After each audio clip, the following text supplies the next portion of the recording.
लोकसभेचे विरोधी पक्षनेते राहुल गांधी आज मुंबई दौऱ्यावर आहेत। सकाळी 11:30 वाजता भिवंडी सत्र न्यायालयामध्ये ते हजर राहतील। महात्मा गांधींच्या हत्येमागे आरएसएसचा हात असल्याचं वक्तव्य राहुल गांधींनी केलेलं होतं आणि कोर्टामध्ये नवीन जामीनदार सादर केला जाणार आहे। हर्षवर्धन सपकाळ हे नवे जामीनदार असणार आहेत। राहुल गांधी आज भिवंडी कोर्टामध्ये हजर राहतील। काँग्रेसचे नेते मुंबई विमानतळावर सध्या पोहोचलेले आहेत। 11:30 वाजता राहुल गांधी भिवंडी कोर्टामध्ये येणार आहेत। भिवंडी कोर्टाच्या बाहेर कडक बंदोबस्त तैनात करण्यात आलेला आहे। लोकसभेचे विरोधी पक्षनेते राहुल गांधी हे मुंबईमध्ये आहेत, त्यामध्ये भिवंडीत। त्याच्यामुळे भिवंडी कोर्टाच्या बाहेर कडक बंदोबस्त आणि ठिकठिकाणी बॅनर लावण्यात आलेले आहेत। गिरीश गायकवाड आमचे प्रतिनिधी या संदर्भातली अधिक माहिती देतील। गिरीश, या प्रकरणी भिवंडी कोर्टामध्ये राहुल गांधी हे तिसऱ्यांदा येत आहेत। नवे जामीनदार कोण याची उत्सुकता होती, म्हणजे याची चर्चा सुरू झालेली होती। हर्षवर्धन सपकाळ हे नवे जामीनदार असतील अशी देखील माहिती मिळतेय। कोर्टाच्या बाहेर मोठा बंदोबस्त आहे। तुम्ही स्वतः आता विमानतळावर आहात। किती वाजता राहुल गांधी विमानतळावर पोहोचतील?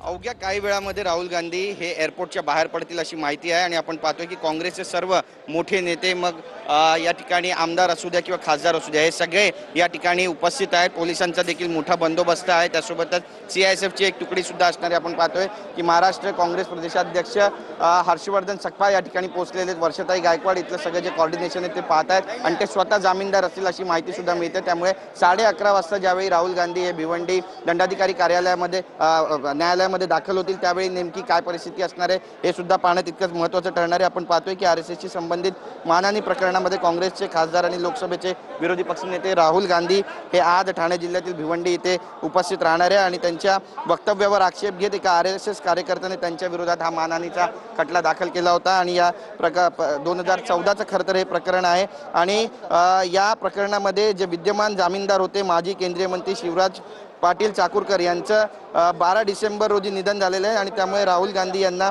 यापूर्वी जामीन मिळाला तेव्हा शिवराज पाटील यांनी जामीनदार म्हणून जबाबदारी स्वीकारली होती।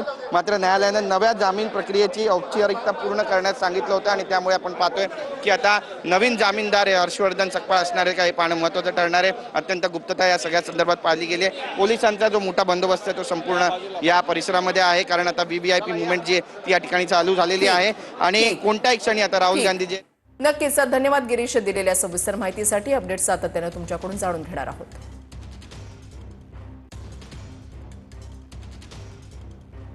भारतीय जनता पक्ष हा धमकी देण्यामध्ये आणि पाठीत वार करण्यामध्ये तो बहादर आहे। राहुल गांधी न घाबरणारे आहे, बेखौफ बेडर आहेत। कन्याकुमारीपासून काश्मीरपर्यंत जो माणूस पायी चालत गेला, त्यांना घाबरवण्याचा शहाणपणा हा भाजपने न केलेला बरा।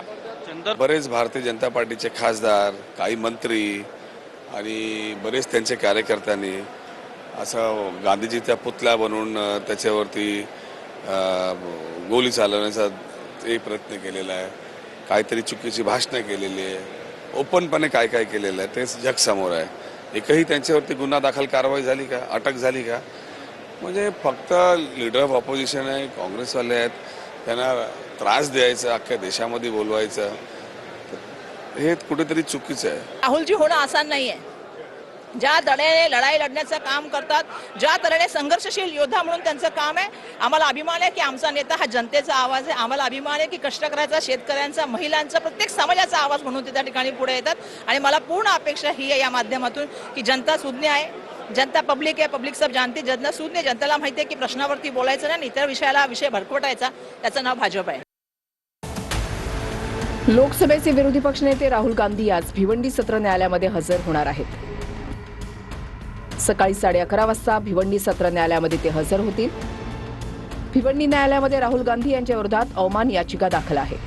या प्रकरणामध्ये नव्यानं जामीनदार देण्यासाठी राहुल गांधी भिवंडी न्यायालयामध्ये हजर राहणार आहेत। हे प्रकरण काय होतं? 2014 मध्ये राहुल गांधींनी आरएसएस विषयी वादग्रस्त विधान केलं होतं। 2014च्या लोकसभा निवडणुकीदरम्यान भिवंडीमध्ये राहुल गांधींनी विधान केलं होतं। या प्रकरणी राहुल गांधींच्या विरोधात अवमान याचिका दाखल झाली होती। काँग्रेसचे ज्येष्ठ नेते शिवराज पाटील चाकूरकर हे राहुल गांधींसाठी जामीनदार होते, परंतु शिवराज पाटील चाकूरकरांचं गेल्या वर्षी निधन झालं। त्यामुळे राहुल गांधींना नव्यानं जामीनदार द्यावा लागणार आहे। यासाठी राहुल गांधी आज भिवंडीत न्यायालयात हजर होत आहेत।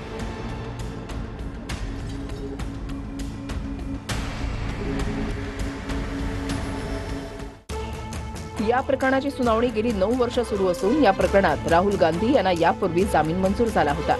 मात्र त्यावेळेला जामीनदार असलेले शिवराज पाटील चाकूरकर यांचं निधन झाल्यामुळे आता त्यांना नव्यानं जामीनदार सादर करावा लागणार आहे. या प्रकरणी राहुल गांधी यांना आतापर्यंत 3 वेळा भिवंडी न्यायालयात हजर राहावं लागलंय. दरम्यान आजच्या सुनावणीच्या पार्श्वभूमीवर पोलीस प्रशासनाकडून विशेष सुरक्षा व्यवस्था करण्यात आली आहे. लोकसभेचे विरोधी पक्षनेते म्हणून त्यांच्या सुरक्षेचा विचार करून न्यायालय परिसरात कडेकोट बंदोबस्त ठेवण्यात आलाय.